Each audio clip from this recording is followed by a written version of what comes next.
जय माता दी। जय माँ कामाख्या। जय श्री महाकाल महाराज। कामाख्य वरदे देवी नीलपर्वतवासिनी त्वं देवी जगत माता योनि मुद्रे नमस्तुते। कामाख्य काम संपन्ने कामेश्वरी हर प्रिय काम नाम देही में नित्यम कामेश्वरी नमस्तुते।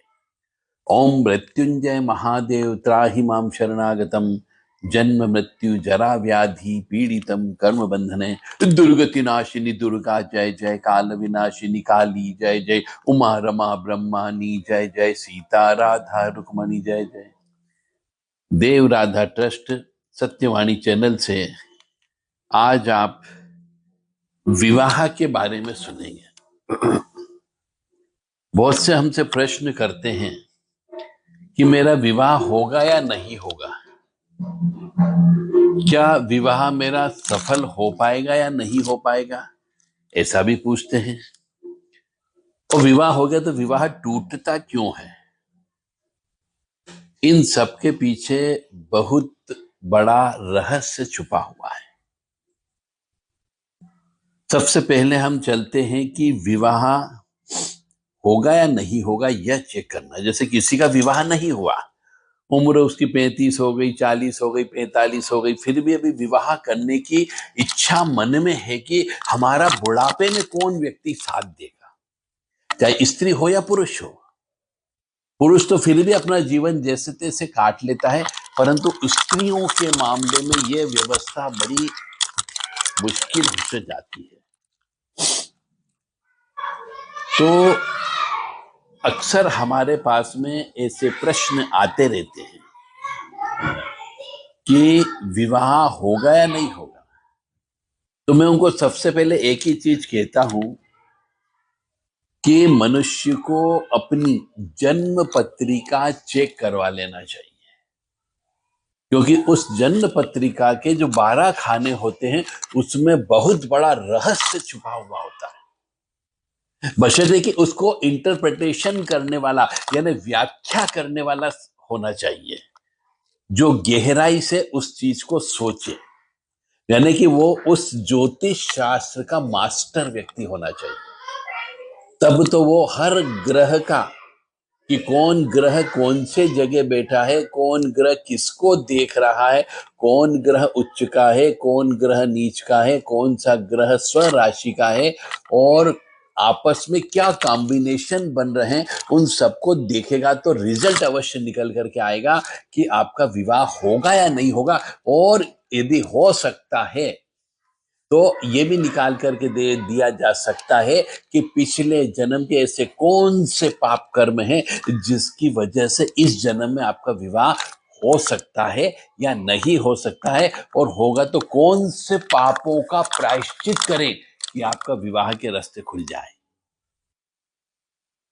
तो प्रश्न क्या था कि विवाह होगा या नहीं होगा, यह चेक करना है तो सर्वप्रथम जन्म पत्रिका को चेक करना पड़ेगा कि उनके ग्रह नक्षत्र में ऐसे पूर्व जन्म के संचित कर्म के कोई पाप कर्म तो नहीं है जिसकी वजह से इस जन्म में मनुष्य को बिना विवाह के ही रहना पड़ता है।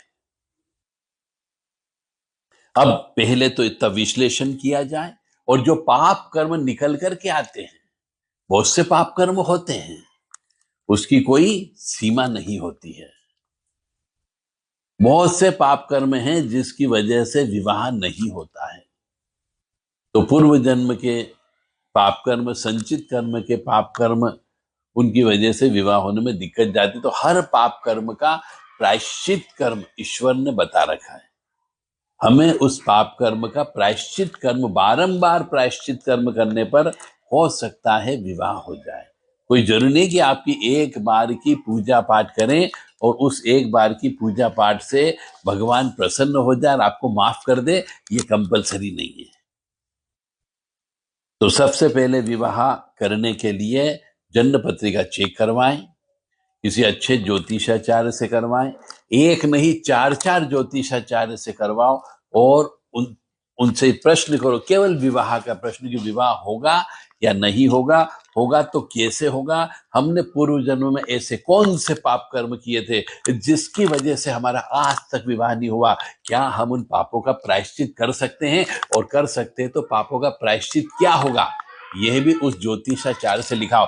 यदि वो लिखता है तो समझो कि उस ज्योतिषाचार्य को ज्ञान है, अन्यथा वो ज्योतिषाचार्य डुप्लीकेट ज्योतिषाचार्य है।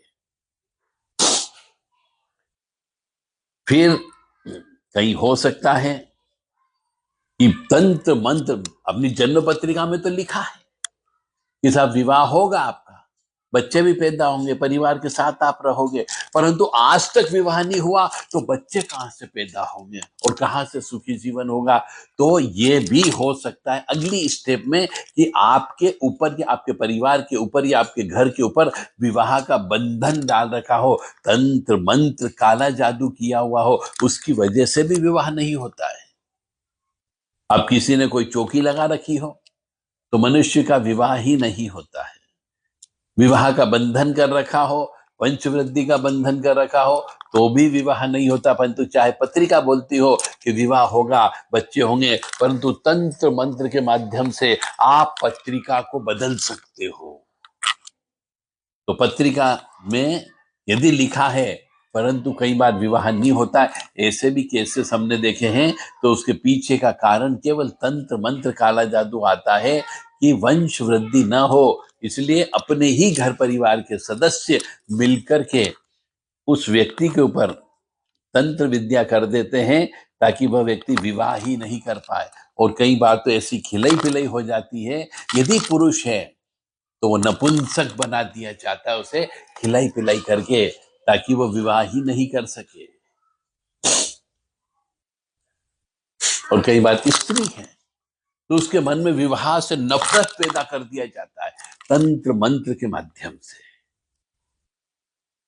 तो दूसरी परिस्थिति तंत्र मंत्र वाली आती है, पहली परिस्थिति जो आती वो आती पूर्व जन्म के पाप कर्म, इसलिए भी विवाह नहीं होता है।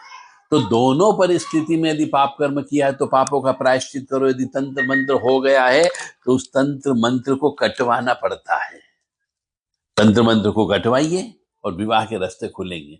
कोई जर्नी के एक बार की पूजा पाठ से तंत्र मंत्र घट जाए, क्योंकि जो तंत्र है मान लो आपकी जवानी की अवस्था में लगा दिया गया था, 20-25 वर्ष के आप थे तब तो आपके ऊपर तंत्र मंत्र डाल दिया गया, और आज आपकी उम्र मान लो 40 साल 45 साल 50 साल हो गई है, और आज आप भी इंतजार कर रहे हैं कि मेरा हम सफर साथी अवश्य मिलेगा, परंतु कहां से मिलेगा, कैसे मिलेगा।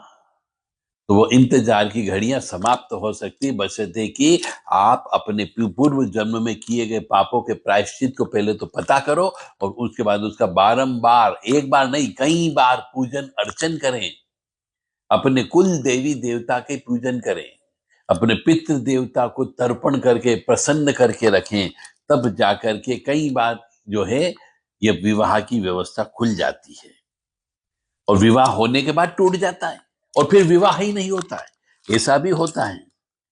तो एक और चीज ज्योतिष शास्त्र में बताई गई है, और शास्त्र भी कहता है कि विवाह के बाद यदि मनुष्य चाहे पुरुष हो या स्त्री हो किसी दूसरे से शारीरिक संबंध रखते हैं तो भी विवाह टूटने की संभावना बहुत ज्यादा हो जाती है।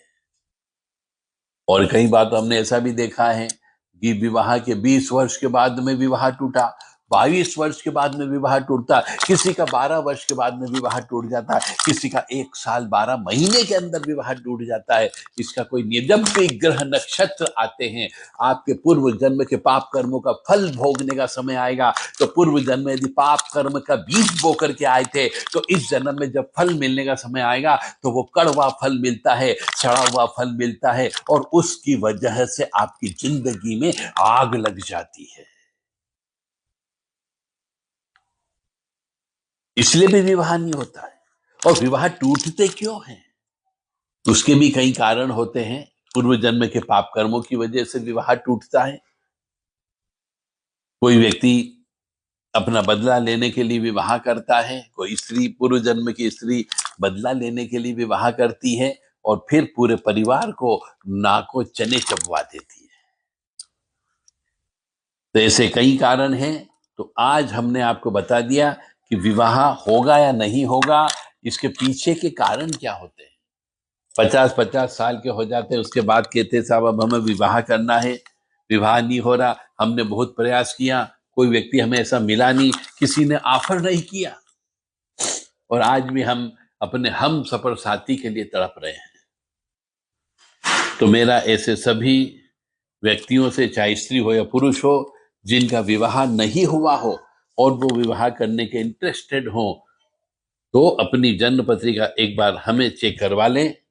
आपको पूर्व जन्म के पाप कर्म, पूर्व जन्म के संचित कर्म, पूर्व जन्म के पुण्य कर्म, ये आपको बता दिए जाएंगे। कई बार मनुष्य पूर्व जन्म में साधु रहा है, साध्वी बन करके रहा है, किसी देवी देवता की सेवा की है, तो ऐसे मनुष्यों का भी इस जन्म में विवाह नहीं होता है, क्योंकि वह शक्ति जिसकी पिछले जन्म में आपने पूजा की, वह कहती इस जन्म में तू मुझे पूर्ण रूप से पूज करके, आत्मसात ग्रहण करके अपनी मुक्ति और मोक्ष के रास्ते पर चले आओ। तो जो व्यक्ति ज्यादा पूजा पाठ करता है वह भी विवाह नहीं करता है। इसके पीछे का कारण भी यही होता है, और कई बार विवाह होने के बाद टूट भी जाता है। इसके पीछे भी यही कारण होता है कि पूर्व जन्म के साधु संत त्यागी तपस्वी होने की वजह से इस जन्म में भी उन्हें उसी तरीके की जिंदगी जीना पड़ती है। जय माता दी, जय मां कामाख्या, जय श्री महाकाल महाराज। दुर्गति नाशिनी दुर्गा जय जय, काल विनाशिनी काली जय जय, उमा रमा ब्रह्मानी जय जय, सीता राधा रुक्मणी जय जय। दुर्गति नाशिनी दुर्गा जय जय, काल विनाशिनी काली जय जय, उमा रमा ब्रह्मानी जय जय, सीता राधा रुक्मणी जय जय। यदि आप वास्तव में सच्चे दिल से, तहे दिल से विवाह के बारे में कुछ विशेष पूछना चाहते हो, तो आप संपर्क कर सकते हैं 7987237885, 9893128047। देवराधा ट्रस्ट के द्वारा विवाह के ऊपर कि विवाह क्यों नहीं होते हैं, होते हैं तो किन बातों का ध्यान रखना चाहिए, विवाह क्यों टूटता है, किन बातों का ध्यान रखें कि विवाह नहीं टूटे, इसके ऊपर ज्योतिष और विवाह रहस्य एक किताब लिखी गई है। जो कोई भी व्यक्ति इस किताब को लेना चाहता हो, यह किताब अनुभवी व्यक्तियों के द्वारा लिखी गई है, और इसमें सभी प्रकार की विवाह शुरू होने से लेकर के विवाह के संपूर्ण अंत तक होने वाले रस्मों के बारे में लिखा गया है, रहस्यमय ज्ञान के बारे में लिखा गया है, और यदि विवाह के बाद में बहुत सारी ऐसी समस्याएं उत्पन्न होती है, उन समस्याओं का उपाय बताया गया है, सुझाव बताया गया है। जय माता दी, जय मां कामाख्या, जय श्री महाकाल महाराज।